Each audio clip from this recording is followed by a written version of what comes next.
Gente cidadã do meu Brasil. É a primeira vez que eu venho para as mídias sociais brasileiras para falar de alguma coisa que está queimando dentro do meu coração em função dessa situação que o Brasil está vivendo. Foi convocado para o próximo dia 13 de março, domingo, um movimento de ruas para trazer o brasileiro para as cidades, convocado pelos grupos pró-impeachment, convocado pelo movimento Vem Pra Rua, convocado pelo movimento Brasil Livre, a fim de que a população brasileira se manifeste com relação a essa situação caótica em que nos encontramos do ponto de vista sociopolítico. Uma situação que para o brasileiro já deu. A gente não aguenta mais ouvir falar de corrupção. A gente não aguenta mais ouvir falar de circunstâncias tão difíceis de um país que já foi cantado em verso e prosa como o Brasil do futuro, um futuro este que nunca chega, que a gente que foi jovem àquela altura e esperava ver acontecer, não aconteceu. Então, vivemos uma situação muito difícil. Uma situação por conta dos desmandos e do descaso da liderança política do Brasil. Um Brasil que tinha tudo para alcançar um nível de desenvolvimento diante das nações mais ricas e elevadas do mundo, mas que não se concretizou. E vivemos uma situação em que, por conta da 24ª etapa da Operação Lava Jato, em que o ex-presidente Lula foi alvo do que se chamou condução coercitiva, em que ele foi intimado a comparecer a uma área da Polícia Federal para prestar depoimento e tentar responder algumas perguntas, se de fato ele foi favorecido por conta da corrupção que já está engendrada dentro da Petrobras, com imóveis, benfeitorias de imóveis, reformas, etc. E isso gerou uma circunstância muito difícil em que o brasileiro agora vê que as situações que envolvem o ex-presidente Lula, a presidente Dilma e o próprio PT, um partido que surgiu com tanta esperança, trazendo, infundindo no coração do brasileiro uma expectativa de que algo novo acontecesse na política do Brasil, uma estrela que surgia para trazer novas esperanças, tudo isso se esboroou. Tudo isso se perdeu. Eu não estou aqui para fazer críticas a sistema político A, B ou C, fazer críticas a tal ou qual político, mas estou aqui para fazer uma leitura do meu país e entender que também como brasileiro eu não estou satisfeito com as coisas que estão acontecendo. Eu fui jovem na época do movimento das diretas já.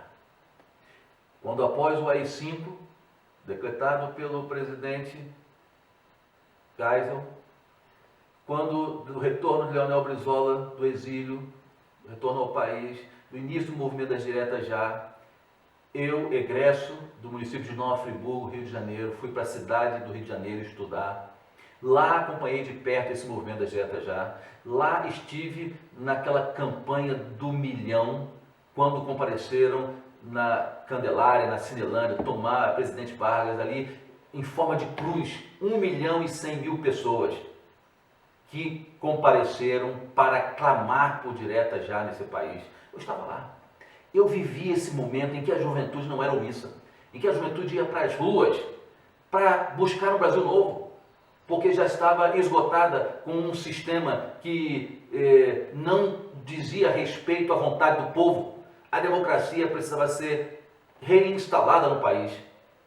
Participei disso e ouvi muitos discursos ali nas esquinas das ruas do centro do Rio e discursos inflamados de uma gente jovem que ansiava por esse país, e esses discursos colaram e calaram fundo no meu coração.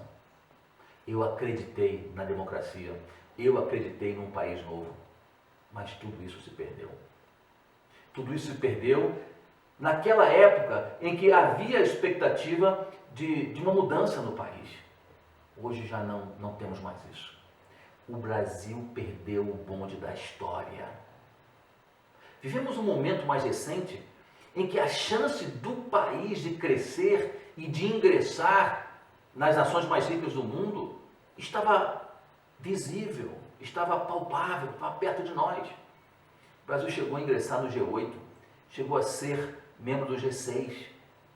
O Brasil estava listado entre os BRICS, junto com a Rússia, com a China, junto com a Índia, nos países em desenvolvimento que cresciam mais. O Brasil fez parte disso.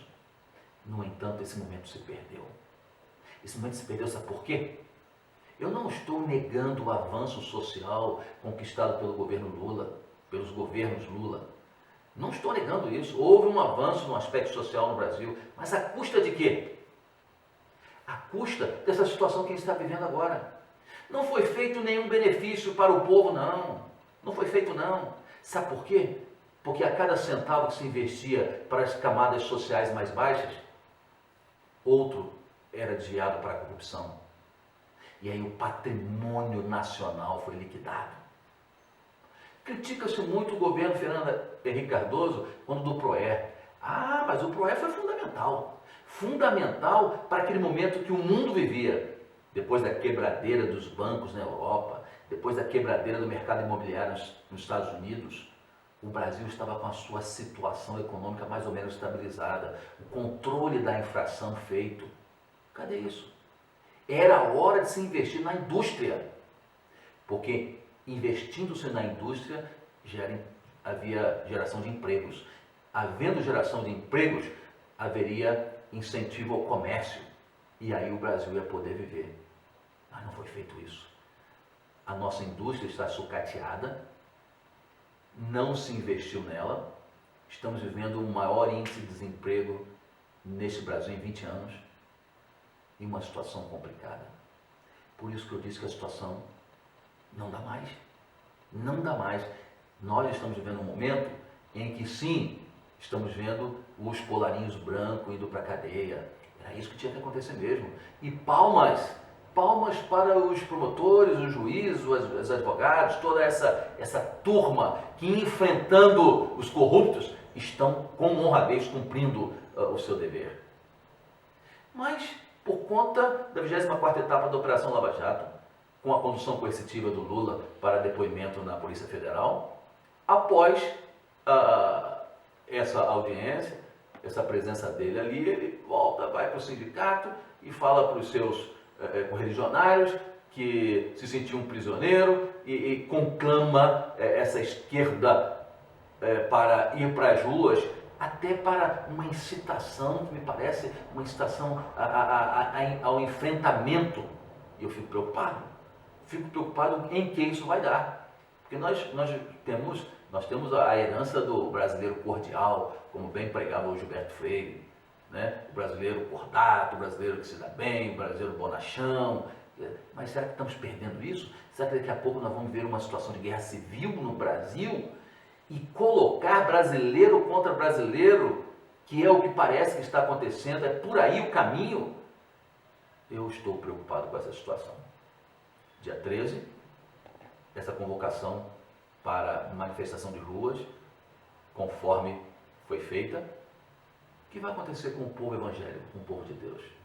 Muitos irão, mas a sua grande maioria já tem um compromisso. Tem um compromisso com o seu Deus, tem um compromisso com a sua família, tem um compromisso com a sua igreja, com a sua fé. A maioria vai estar nos templos evangélicos desse país, cultuando ao Senhor. E como nós vamos participar disso? Participar de um momento decisivo para a nação, não para criticar A ou B, não para apoiar este ou aquele movimento, não para estar do lado deste ou daquele partido político, não para fazer parte de facções. Porque parece que no Brasil não existe partido, existem facções que se degradiam em busca dos seus interesses. Como é que nós vamos participar disso? Onde estamos? Do jeito que fazemos todo domingo. Nas nossas casas de culto, nos nossos templos, louvando e bendizendo o nome de Deus. Eu quero chamar você, povo de Deus, a um desafio nesse momento. Que no próximo domingo, dia 13, quando multidões de brasileiros vão de comparecer nas cidades principais desse país para manifestações de rua, em prol de um basta a esse estado de corrupção generalizado que se encontra por aí, eu quero conclamar às igrejas evangélicas do Brasil e a todas as igrejas cristãs do Brasil a que, nas suas reuniões de domingo de manhã, nos cultos matutinos do domingo 13 de março de 2016 pela manhã, por volta das 11 horas, ou quem sabe um pouco antes do início do sermão matutino dominical, pelo seu pastor, pelo seu líder religioso, quero conclamar a todo o povo de Deus aqui, as igrejas cantem um hino nacional brasileiro no culto, coloquem o hino nacional brasileiro no culto, na ordem de culto, como forma de sentimento patriótico que temos por essa nação, e que em seguida se faça orações em favor do país, entregando esse Brasil nas mãos de Deus, porque o povo de Deus pode mudar essa nação, se clamar ao Senhor.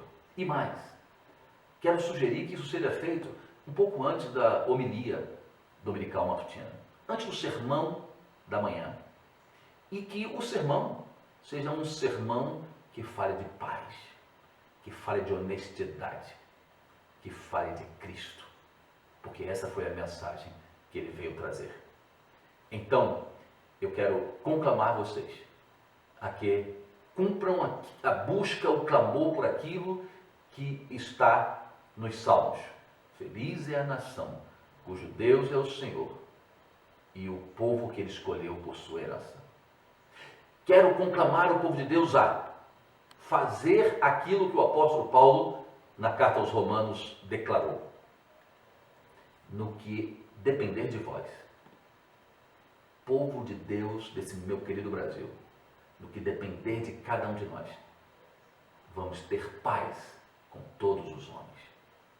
Porque é para isso que a gente está aqui, para pregar a paz, para disseminar a paz, para viver a paz que é Cristo Jesus. A estrela que tem que reinar no coração do brasileiro e que pode mudar essa nação, a única estrela que depõe todas as outras, é a estrela de Belém, aquela que brilhou lá em Belém, apontando um novo caminho, Jesus Cristo. E é esse caminho que ainda é o caminho para a felicidade dessa nação. Vamos juntos, no próximo domingo, 13 de março de 2016, nas igrejas cristãs deste Brasil, todos, mostrar nosso sentido patriótico cantando o hino nacional brasileiro. Clamar a Deus por essa nação em orações fervorosas, ajoelhados, demonstrando que cremos num Deus que tem poder. E pregar a paz e a honestidade, porque só com muito trabalho, honestidade, dedicação, só com confrontamento das forças do mal que aí estão, que nós vamos fazer desse país um Brasil melhor. Que Deus te abençoe, brasileiro, que nós possamos viver ainda e encontrar ainda pela frente um Brasil que vale a pena viver, porque o Senhor, Deus é o Senhor desta nação. Amém.